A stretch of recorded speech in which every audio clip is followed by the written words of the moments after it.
wangu amesema tulikuwa na shauriana twende wapi kesho. Sherekee kwetu nyumbani. Twende, tulikuwa tukialikwa hata mpaka Lamu. Wasema hapana, tutafuta kitu hapa Nairobi. Watu ambao wanafaa.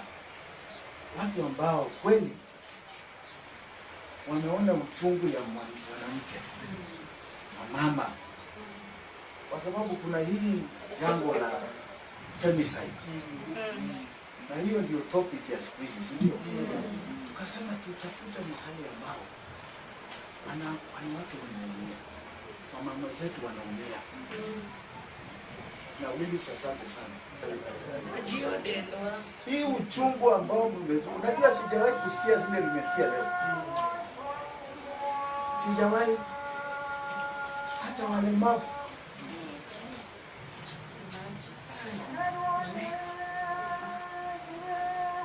Grace agenda. Mama Jackie. Yes, sir. You now have one of your biggest backers. Yes, sir. Thank you.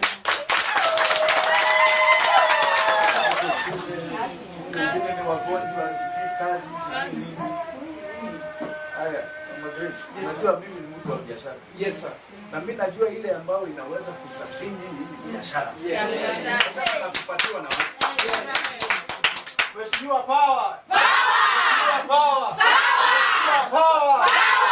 Sasa nyinyi mkiwa kikundi ya Grace Agenda. Yes. Mtafuta ile biashara ambayo nyinyi yote mtafanya pamoja. Yes. Msupport survivors. Yes. Kwanza nyinyi wenyewe. Yes. Na supporters. Yes. Na survivors, hata wale ambao watakuwa survivors kesho. Yes. Hiyo ndio tanunua kiwanja yenu. Yes. Na kila siku akiongea akiwa hapo, nataka mjue nchi inamalizika. Hafadhali jana kushinda leo. Hafadhali leo kushinda kesho. Akiwa hapo. Na kama nyinyi mnaweza ngojea miaka 4, sasa hiyo ndio. Hatungojei mheshimiwa.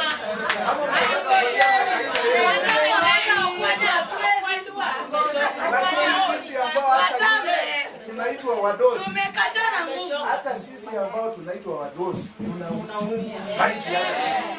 Kwa sababu huwezi kula peke yako. Ati ukiangalia namna hii hapa shida. Ukiangalia simu yangu hawana suluhu. Na nimeambia yeye shida ya hii nchi ni yeye. Hakuna mtu mwingine. Ni yeye.